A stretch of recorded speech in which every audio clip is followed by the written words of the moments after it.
Hi, this is Mama Dr. Tochi with today's class on Yoruba deities, the deities of the Yoruba culture.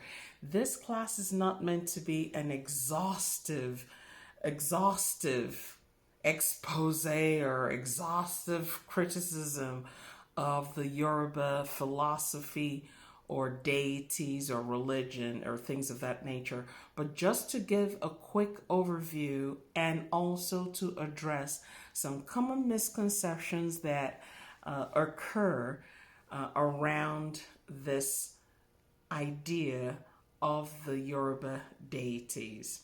Okay, we're going to look at what Yoruba is, what these deities are, and how people interact with them and with the whole religion and philosophy in general. So get your snack, get your drink, get your notepad and your pen, because we're going to learn a lot in a short amount of time.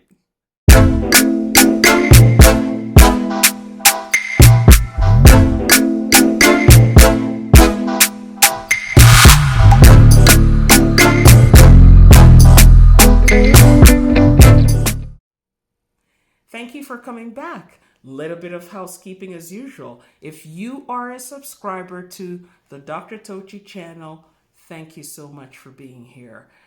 If you are a member, I am so thankful that you have chosen to support me financially. If you need more information about membership, please read the description below this video. There's also a join button below this video if you're watching it on YouTube. If you don't see that join button, that means that YouTube membership is not available in your country or region. If you need to contact me for products and services, please click on the link in the description below my video. You're going to see the link to my website. You're also going to see links to my courses, spiritual practitioner courses, and more. All right, let's get into it. Who and what are the Yoruba? You see, here in the United States, especially, and to some degree in Canada, I have found that some people use this term Yoruban. I am part of the Yoruban religion, Yoruban culture.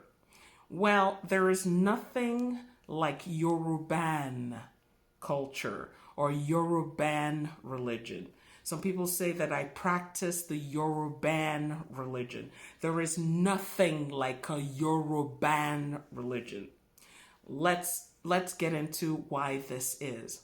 There is a Yoruba tribe that is found in some parts of West Africa, extending from Nigeria all the way to Ghana. In the southern part that is closest to the Atlantic Ocean region, you have the Yoruba tribe. Now, some people will argue and say it's not a tribe, it's an ethnic group. I don't care. I call them a tribe, okay? It's a Yoruba tribe, okay? And they speak Yoruba, okay? Their traditional religion, their traditional indigenous practices, okay? And I'm talking about what they practiced before the advent of Christianity and Islam is Ifa, okay?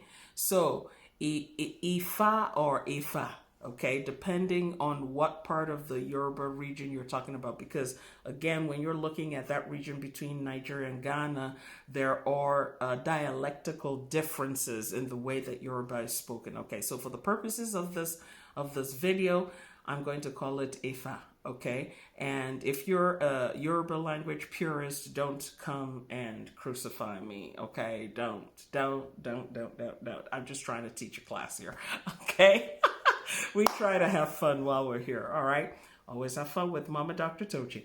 All right, so their philosophy that embodies the religion and the lifestyle and the way of thinking and the way of existing is Ifa, okay? Now, this Ifa is a huge corpus of knowledge. There is so much in it. It's more than religion. It's more than the deities. It's more than worship. It's a way of living. It has to do with the culture, the tradition, the customs, the norms.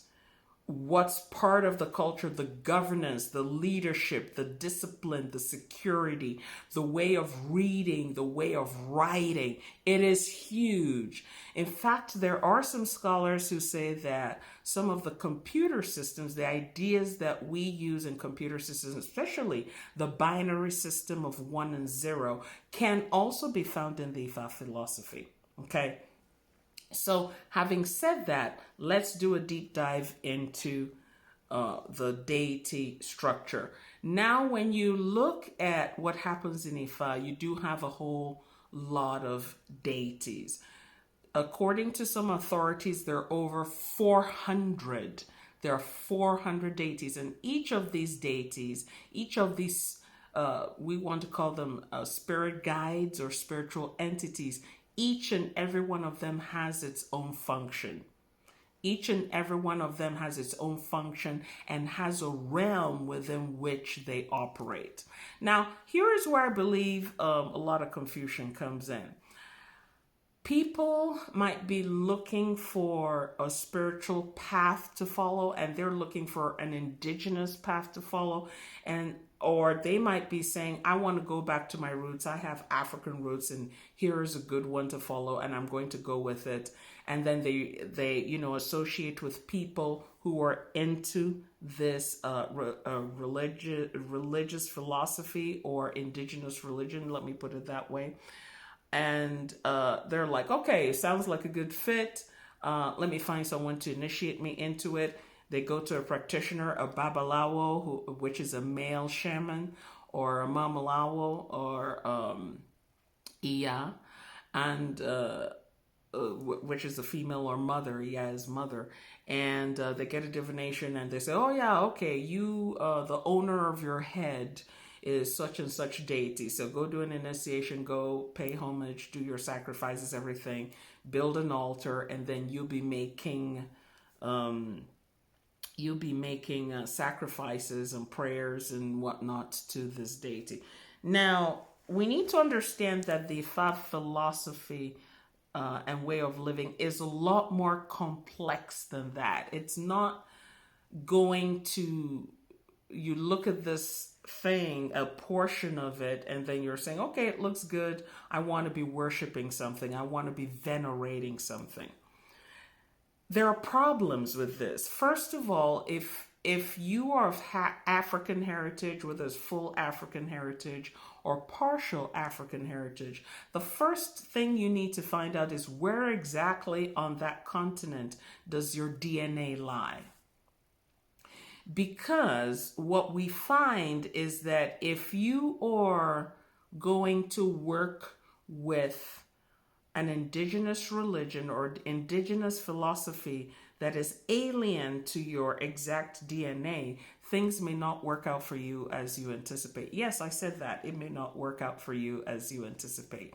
And this is the reason why some people spend tens of thousands of dollars getting initiated into Ifa or into what they call the Yoruban religion, and down the road they abandon it because they don't get the fruits they expect from it.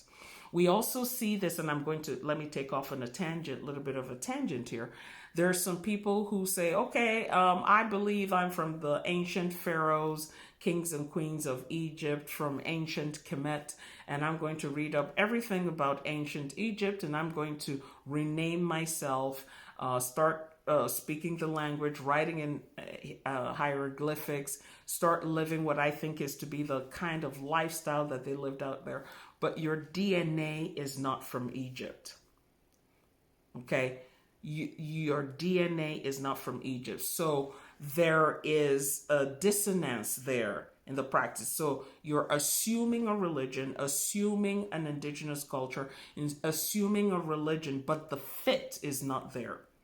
My suggestion is that you take some time and some money out, go do an ancestral DNA. I think they have all kinds of these kind of analysis they do now where they can take your DNA take your blood sample or saliva sample, extract your DNA, and then look and see, okay, where exactly in the world could you possibly have originated from, and what the percentages are, to give you a better clue of where you really originated from.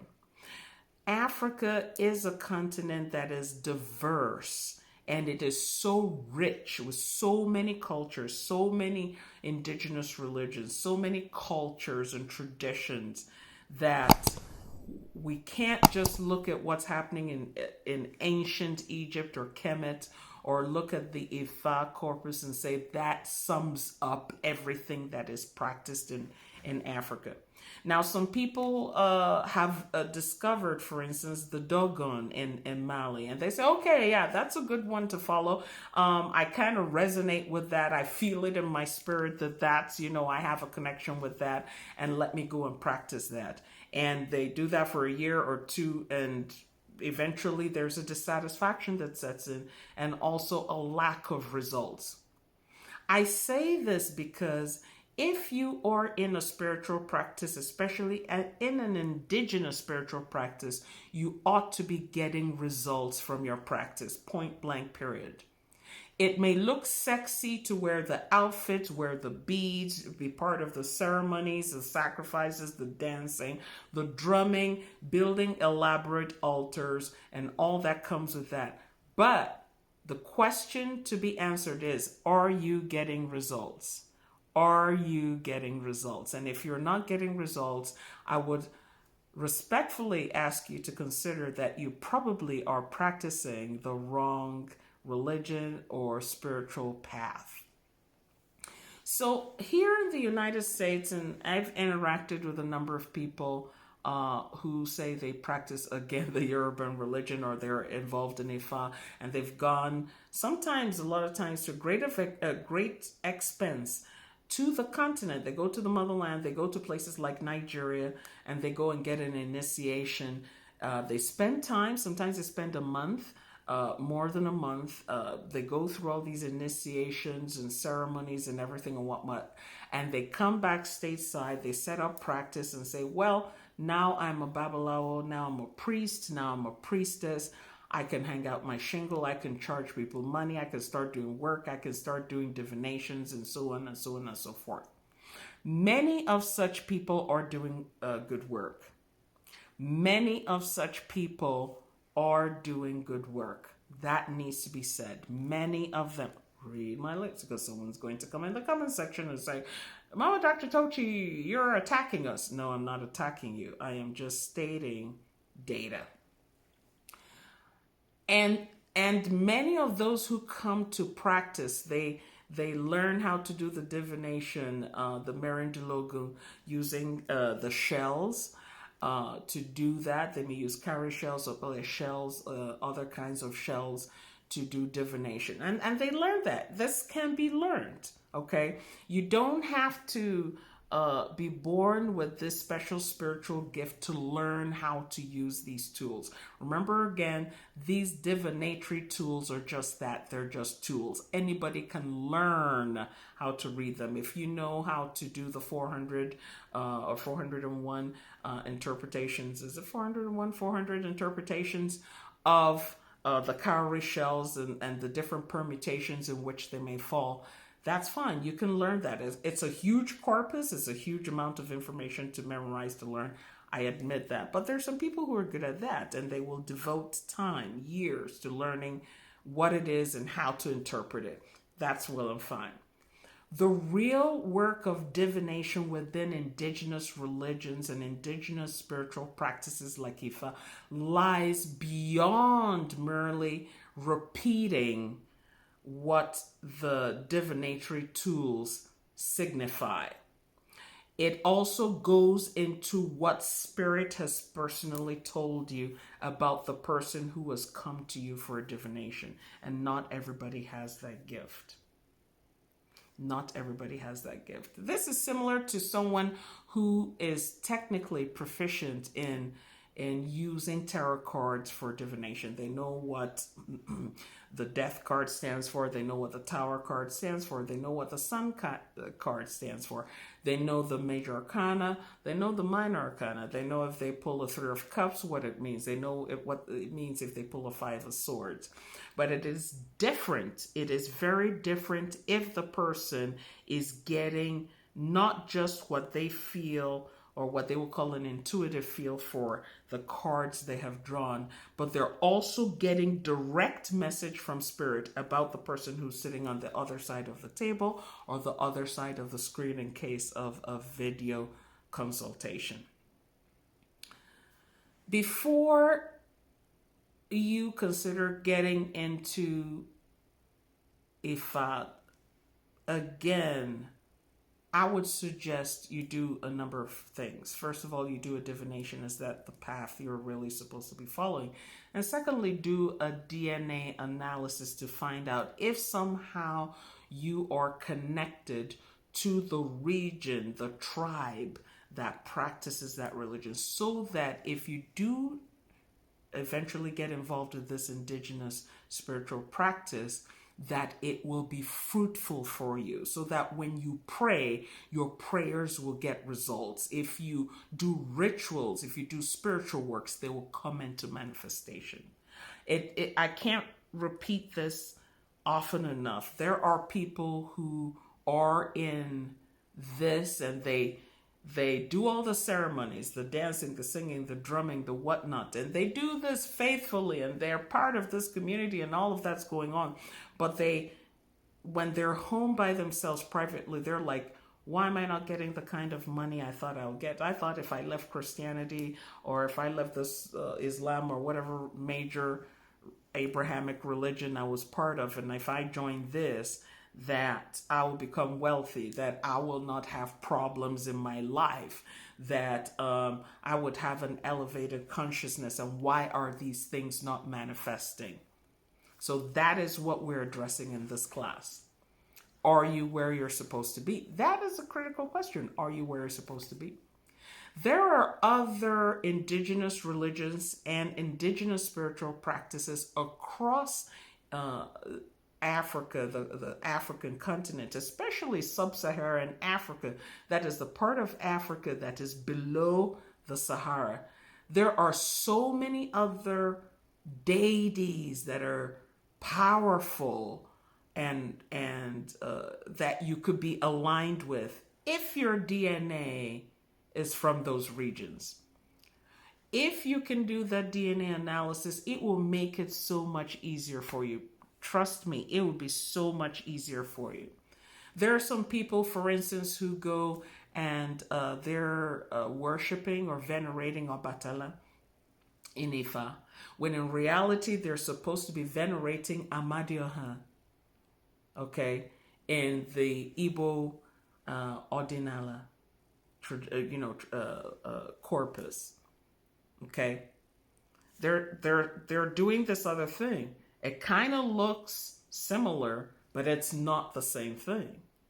There are some people whose DNA actually comes from the Congo region, from Central Africa, and they need to be working with very specific laws from that area.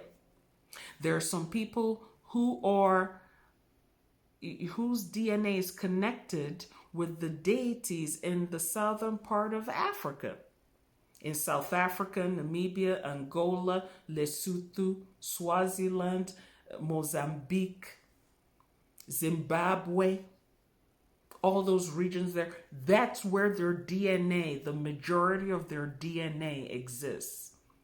And they need to be working with the deities there to get results. But instead, it's like, okay, everybody's talking about these Ifa or Yoruba deities. They kind of sound sexy. You go into a metaphysical store or you go into Botanica and they have all these things about Ifa, because, Ifa became so big that it's now incorporated into indigenous spiritual practices that you find in Central and Latin America and even in Mexico. And so you go into Botanica, you're seeing all these candles saying 7 powers, or Chosi, or Shango, or Ogun, or Obatala, or Yamaja, or Oya, and so on and so forth. And they're like, okay, so this is it. This is the African thing. And then we're going to, let's start doing this. And they do it. And you do it for a while, and do it for a while, doing it for a while, and you're like, why am I not getting the kind of results I want? Okay. So this is the takeaway for this class. Take the time to do your homework. Just don't jump on a bandwagon because you went to a botanical or metaphysical store and they're carrying all these candles and they're carrying all this paraphernalia, they're carrying all these tools, carrying all these books on specific African religions, and you're like, okay, I'm of African heritage, and so this is the African religion that I need to be following, and you jump into it. You may not get the results that you're hoping for if you make your spiritual decisions that way. At the very least, get a divination done. Get a divination done so that you be sure that you are following the right spiritual practice that is aligned with your DNA and will make things as easy as possible for you. Mind you, your spiritual practice needs to be in alignment so that you don't have to struggle with it. If you're struggling with it, if you're working and doing things and you're not getting results, you're not understanding, it's hard for you to get guidance, you're paying so much money to get guidance or have someone tell you what to do or how to do it, or if there's so much conflicting information, or you're not even getting strong intuitive knowledge about what you're doing, I urge you to consider the fact that you might be on a wrong spiritual path. Before we end today's class, this is a proverb that I have, and let's see who can interpret it for a surprise prize from me. And this is the proverb. A man who cannot afford to pay the dowry says that all women are witches. A man who cannot afford the dowry. A dowry is a bride price. A man who can't afford it turns around and calls all women witches. What does that proverb mean? So the best answer gets a prize from me. So I hope you enjoyed today's class.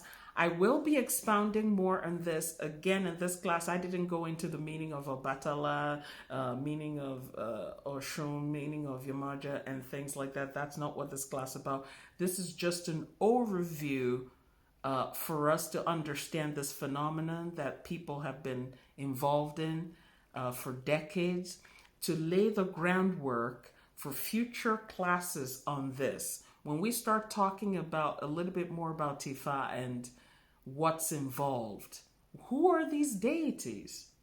Why should you be venerating them? What can they do for you? That is what we're going to get into in the next class on the same topic. All right. So we're thankful to our Creator, our guardian spirits, guardian angels, our ancestors, our spirit guides, and all those in the unseen realms who help us, love us, and guide us.